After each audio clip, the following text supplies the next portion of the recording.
Bueno, yo me presento, soy Vicente Guzzi. No sé por dónde empezar, porque ayer yo pertenezco a una fundación que se llama Memoria e Identidades del Tucumán, y ayer, si bien yo no fui, nos invitaron a un programa de Radio Universidad que se llama Proposiciones, que es un programa que se hace con niños diferentes, ¿no? Y una jovencita que tiene un problema de parálisis cerebral pidió expresamente que se leyera una cosa que había escrito sobre el tema Malvinas. El tema Malvinas, debemos recordar, es uno de los principales ejes o temas de desinformación y de tergiversación de la información de la dictadura militar. Entonces, si bien esto no tiene que ver con lo que nosotros después conversaríamos, sí me voy a permitir leerlo, luego que me disculpen, pero creo que puede tener que ver por aquello de la discriminación de los discapacitados y, en el caso nuestro, de los que tenemos un origen político diferente al establishment, y que pensamos diferente, y por la razón por la que todavía no nos perdonan que hayamos sobrevivido, ¿no? El texto de María Mercedes Díaz dice: «Hay quien pudiera llamar al Departamento de Objetos Perdidos para pedir que devuelvan las almas que se llevaron las guerras. Así, algunas de ellas nos puedan decir dónde se encontraban los corazones de quienes las mandaron a defender la patria siendo almas de niño.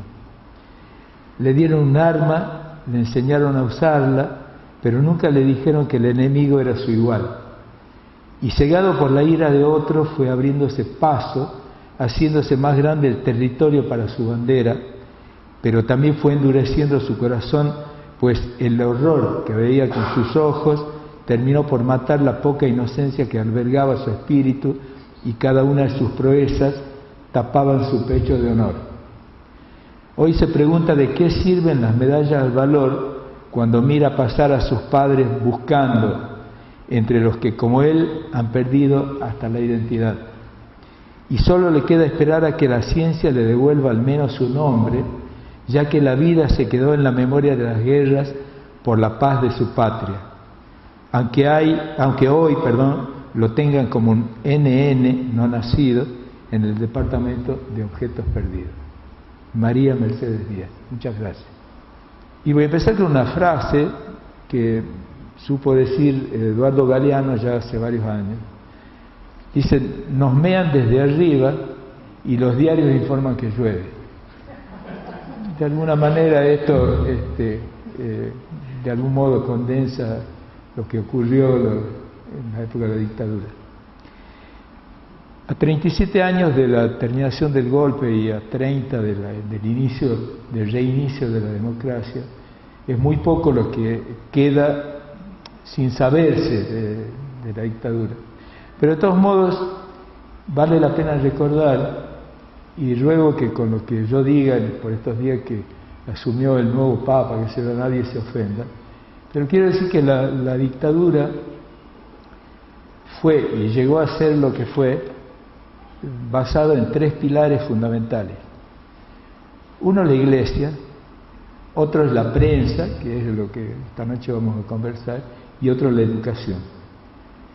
Estos tres pilares fundamentales fueron los grandes disciplinadores de la sociedad, pero además tergiversadores y ocultadores de la realidad. Ellos, cada uno en su lugar, hicieron todo lo posible como para que nuestra sociedad no se enterara de qué es lo que estaba pasando. Era usual en esos tres pilares el uso de la muletilla esa de «por algo será», ¿no? Si está no sé qué habrá sido de mi hijo, por algo será. Cuando hablo de la Iglesia y de la educación y de la prensa, en realidad, obviamente no me estoy refiriendo a los curitas de a pie ni a los maestros que tienen que ir a caballo 18 horas para llegar a su escuela en el campo, en la montaña. Y tampoco me refiero a los periodistas que, salvando su trabajo y salvando sus ingresos mensuales, se veían obligados a escribir, a pesar suyo, lo que tenían que escribir. Me refiero en todo caso a aquellos que sí estuvieron comprometidos con esta cosa de la tergiversación y el ocultamiento de la información. Es común escuchar que cuando se habla de los medios, se habla, de la manipulación o se habla de la complicidad de los medios. En realidad hubo medios que fueron la dictadura. Digamos, por lo menos modestamente eso es lo que yo creo, ¿no? Y lo vengo sosteniendo porque fueron parte de la dictadura, no es que los convencieron. Es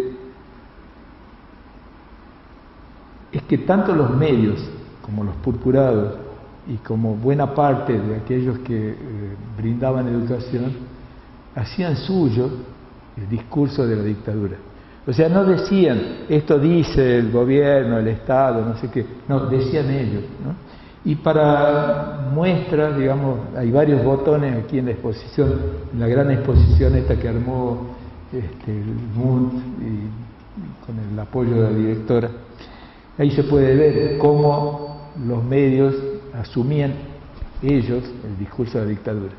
Yo incluso aquí tengo algunos recortes de Clarín que muestran eso, ¿no?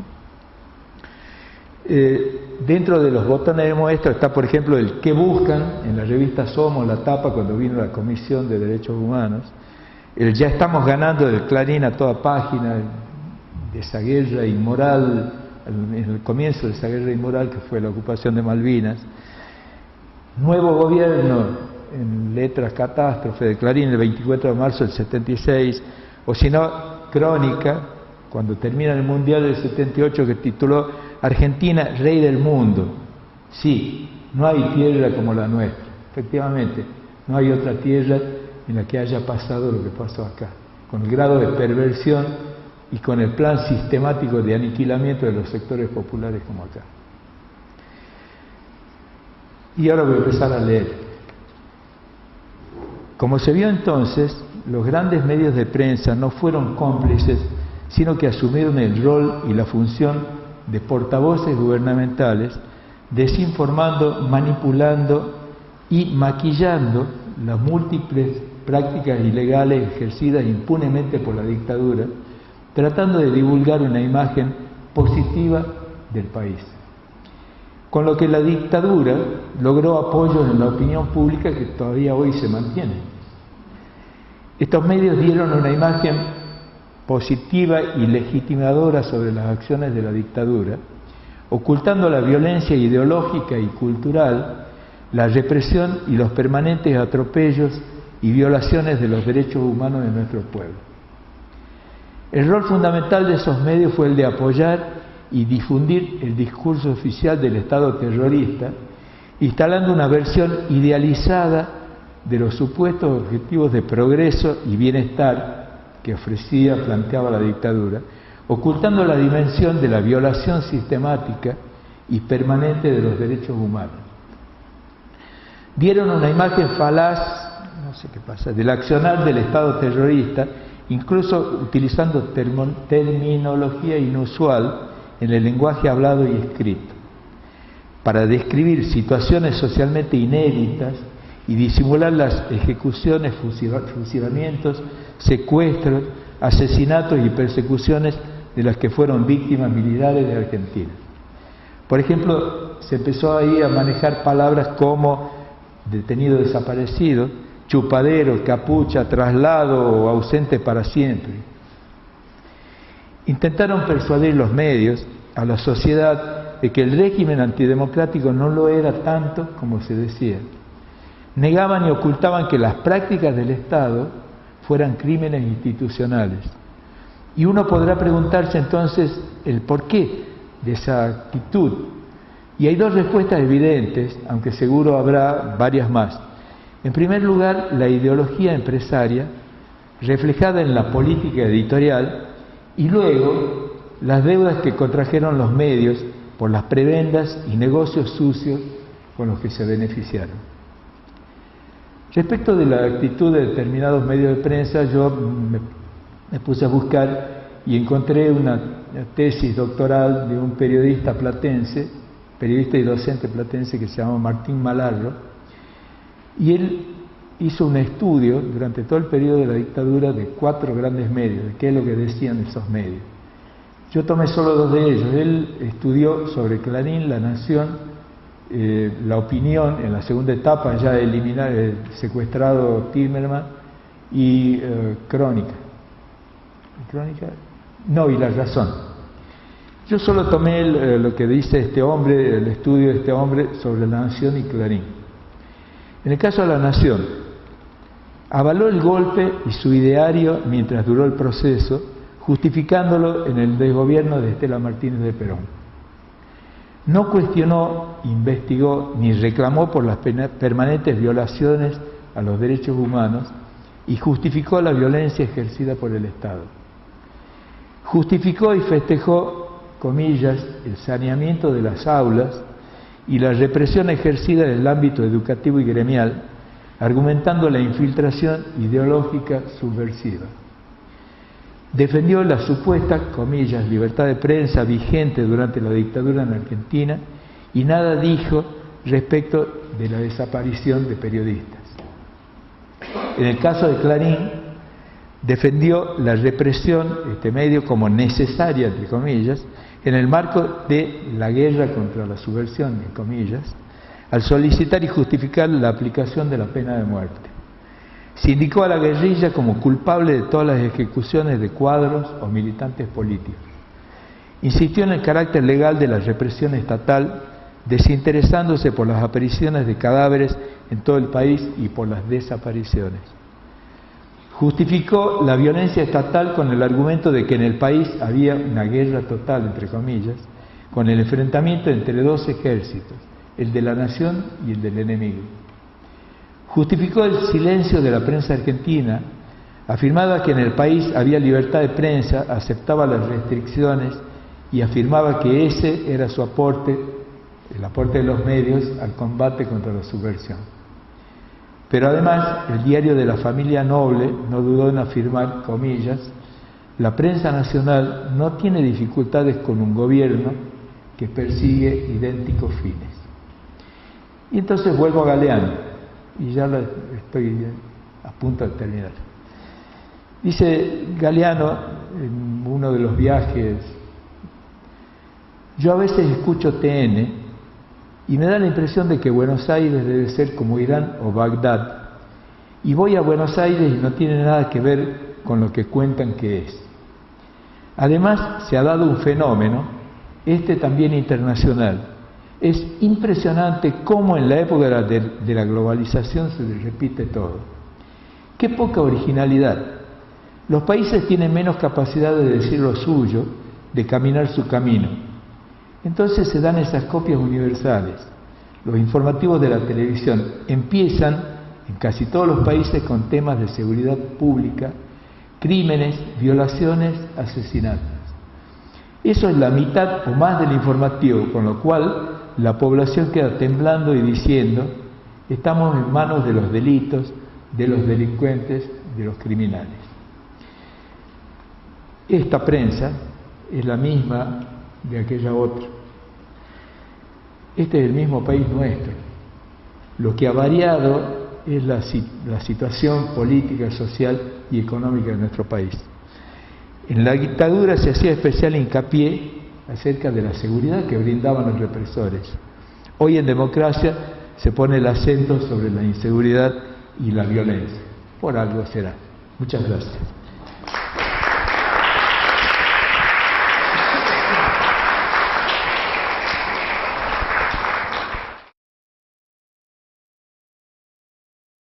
Desde Tucumán, y ayer, si bien yo no fui, nos invitaron a un programa de Radio Universidad que se llama Proposiciones, que es un programa que se hace con niños diferentes, ¿no? Y una jovencita que tiene un problema de parálisis cerebral, pidió expresamente que si conversaríamos. Sí, me voy a permitir leerlo, luego que me disculpen, pero creo que puede tener que ver por aquello de la discriminación de los discapacitados y, en el caso nuestro, de los que tenemos un origen político diferente al establishment, que se leyera una cosa que he escrito sobre el tema Malvinas. El tema Malvinas, debemos recordar, es uno de los principales ejes o temas de desinformación y de tergiversación de la información de la dictadura militar. Entonces, si bien esto no tiene que ver con lo que nosotros después